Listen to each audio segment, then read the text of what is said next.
At 03:47 hours on January 24, 2026, alarm klaxons shattered the silence aboard the USS Abraham Lincoln.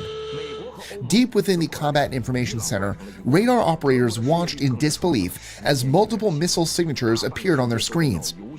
Iran had just launched what they believed would be a devastating strike against America's most powerful warship. What the Iranians didn't know is that they had just made the worst mistake of their military history. They targeted the wrong carrier. This is the story of how Iran's entire missile strategy was exposed, humiliated, and neutralized in less than 4 minutes. To understand why this happened, you need to know what's been brewing in the Persian Gulf for months.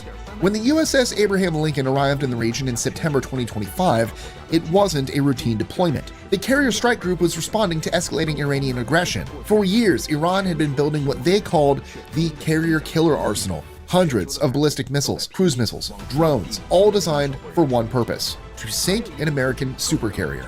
Iranian military commanders had publicly boasted that their missiles could strike any U.S. carrier within range. They called American carriers floating coffins and sitting ducks. But here's what Iran's leadership didn't understand. The Abraham Lincoln wasn't the same carrier their intelligence had studied for decades. In 2024, the Lincoln completed a modernization that made it one of the most advanced warships ever deployed: new radar systems, upgraded missile defenses, and something the Iranians had never encountered: a fully integrated naval integrated fire control system that could track and destroy incoming threats at ranges previously thought impossible. Iran's military intelligence was operating on outdated information. They thought they knew what they were attacking. They were catastrophically wrong.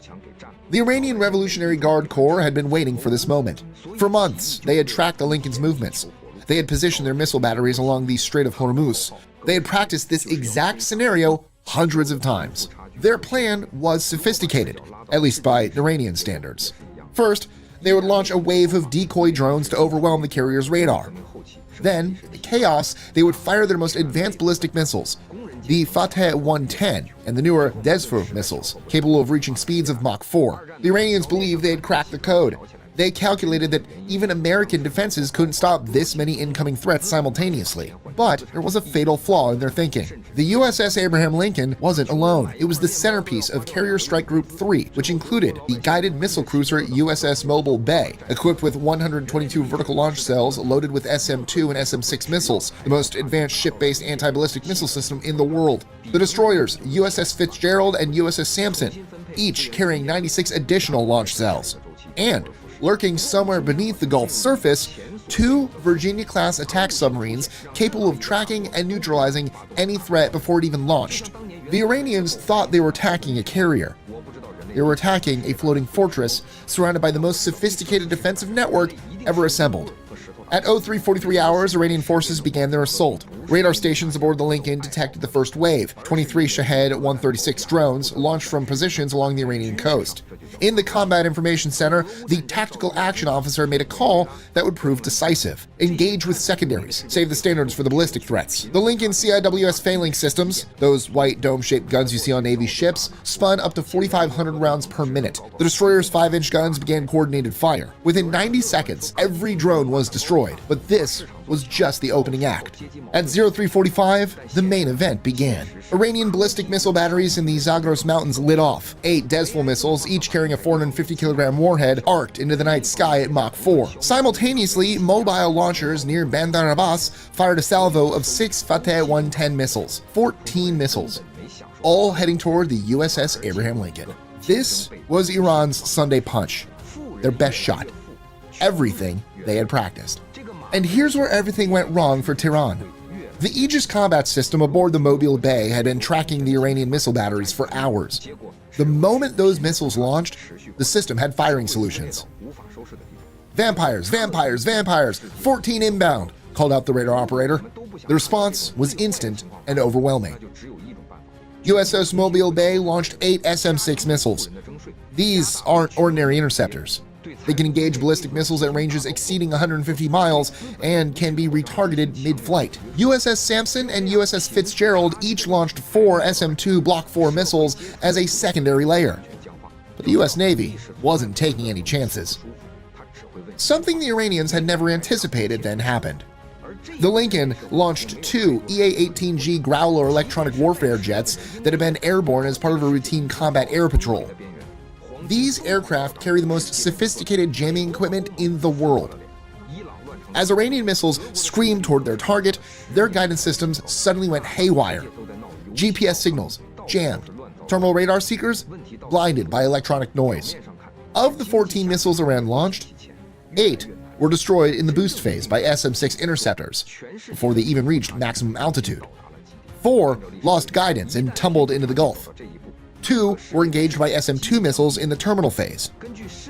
Not a single Iranian missile came within 30 miles of the USS Abraham Lincoln. Total engagement time, 3 minutes, 47 seconds. The Iranians had spent years preparing for this attack. They had expended some of their most advanced weapons, and they accomplished absolutely nothing. Within hours, the entire world knew what had happened. U.S. Central Command released a statement confirming the engagement. They didn't gloat. They didn't need to. The results spoke for themselves. Inside Iran, the Revolutionary Guard scrambled to control the narrative. State media initially claimed the attack was a warning shot, and that they had chosen not to destroy the carrier. Nobody believed them. Intelligence analysts worldwide drew the same conclusion. Iran's entire anti-carrier strategy had been built on assumptions that were decades out of date. Their missiles couldn't penetrate American defenses. Their targeting data was wrong. Their electronic warfare capabilities were non-existent compared to U.S. systems. But the real blow came next.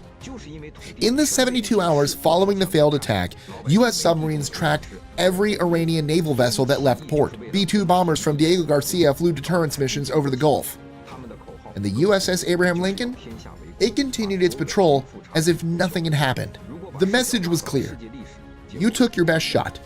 You missed. And now, you know exactly how outclassed you are. Iran learned 3 lessons that night. First, American carrier defenses are even more capable than previously believed. The SM-6 missile's ability to engage ballistic threats during the boost phase changes everything about missile warfare.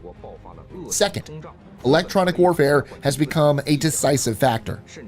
The EA-18G Growlers didn't just assist, they neutralized an entire missile salvo without firing a single weapon. Third, and most importantly, attacking a U.S. carrier strike group is not just difficult, it's suicide. The Iranians thought they had a carrier killer arsenal. What they really had was an expensive way to prove American naval superiority. They launched missiles at the wrong carrier and discovered that in 2026, there is no right carrier to attack. If you want to see more videos about American naval dominance, make sure you subscribe and hit that notification bell. And if you think Iran's allies learned anything from this disaster, wait until you see what happened when the Houthis tried the same thing. That video is on your screen right now.